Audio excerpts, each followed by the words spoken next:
राजधानी भोपाल के मानस भवन में अंतर्राष्ट्रीय जिझोतिया ब्राह्मण महासंघ का 2 दिवसीय महाधिवेशन होने जा रहा है। अंतर्राष्ट्रीय जिझोतिया ब्राह्मण महासंघ के संस्थापक और अंतर्राष्ट्रीय संयोजक कपिल देव मिश्र ने बताया कि यह महाधिवेशन 31 अगस्त और 1 सितंबर को मानस भवन में आयोजित हो रहा है, जो अपनी स्थापना के 3 वर्ष बाद प्रथम महाधिवेशन है। इन तीनों वर्षों में महासंघ की कई बड़ी उपलब्धियां रही है और आगामी 3 वर्षों की योजना, संकल्प और प्रस्ताव पर देश विदेश से आए प्रतिनिधि विचार विमर्श करेंगे और अपने समाज के लिए सहकारिता, सहयोग, सेवा और समर्पण से कैसे अपनी पुरानी गौरवशाली ऐतिहासिक परंपरा को भविष्य की पीढ़ियों को तेजी से सौंपा जाए, भविष्य की पीढ़ियों को तैयार किया जाए, इस विचार विमर्श और मंथन करेंगे। समाज के प्रति सेवा भावी और उपलब्धि प्राप्त महानुभावों का अलंकरण और सम्मान समारोह भी होगा।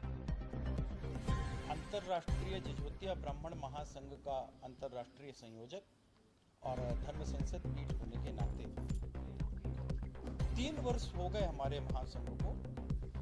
एक वैचारिक संगठन है, पहली बार ब्राह्मण समाज का एक ऐसा वैचारिक संगठन जो कुटुंब जोड़ो परियोजना पर आधारित है।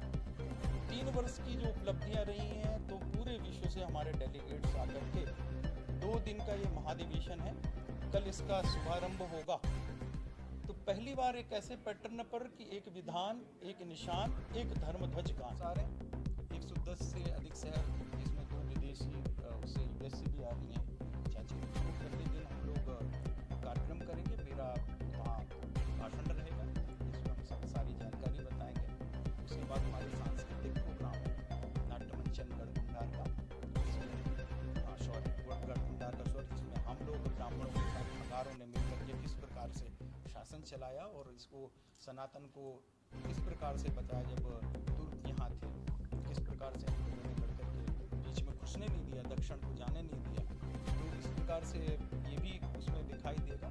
फिर अगले दिन हम लोग रेजोल्यूशन पास करेंगे, सारे संगठन मंत्री जहाँ हैं, सारे प्रदेश अध्यक्ष हैं, हमारे 5 प्रदेश अध्यक्ष हैं, और क्या क्या किया और हमें अगले 3 वर्षों तक क्या करना है, इसको लेकर के हम लोग आगे कर रहे हैं। अगले दिन अलंकरण समारोह होगा, जिसमें समाज की ऐसी विभूतियाँ जिन्होंने बहुत काम किया उनको हम लोग अलंकृत करेंगे।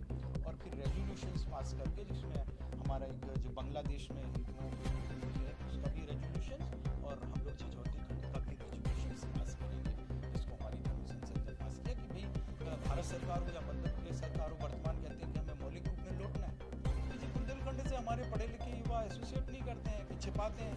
दिल्ली में भी रहता हूँ, दिल्ली में रहने के दौरान पाया कि लोग उसे बुंदेलखंड से एसोसिएट नहीं करते, मगर हाँ किसी को बोलते हैं कि हाँ जिझोती खंड था और जिझोतिया ब्राह्मण है, जिझोतिया सुनार है, तो लोग एसोसिएट करते हैं, क्योंकि उसका गौरवशाली परंपरा आज भी है, आज भी पूजा पाठ करते हैं। तो हम लोग जिझोती खंड का भी रेजोल्यूशन पास करेंगे कि हमारी प्राचीनता, जिससे हमारा सनातन मजबूत होता है। जैसे हमारे बुंदेलखंड को हमारी सरकारें भी हमारे जैसे बुंदेलखंड विकास प्राधिकरण, जिझोती खंड विकास प्राधिकरण बनाइए। केस सिंह खंगार का महाराज 76 साल का, आप महाराज 76 साल भी हिंदी भाषा में बोलते थे। महाराज 76 साल के समय भी बुंदेलखंड राज्य नहीं था। अगर आप लोग देखते हैं, पन्ना राज्य था और पन्ना उसकी राजधानी थी। तो एक नरेटिव गढ़ा गया 200 साल पहले बुंदेलखंड डाकुओं का, पिछड़ों का, लड़ाकों का। आज भी जब बात होती है सूखाग्रस्त क्षेत्र, पिछड़ों का, जबकि बहुत संगठन है सामाजिक संगठनों में, जिसमें केंद्र सरकार भी ध्यान दे रही है, गृह मंत्रालय भी ध्यान दे रहा, मध्य प्रदेश का भी मंत्रालय ध्यान दे रहा कि कोई ऐसा सामाजिक संगठन जो ग्रास रूट पर काम कर रहा है, न केवल ब्राह्मण समाज के लिए बल्कि सनातन समाज के लिए। तो जिझोतिया ब्राह्मण में आप लोगों को अपडेट कर देता हूँ। जिझोती आजू बाजू बैठ कर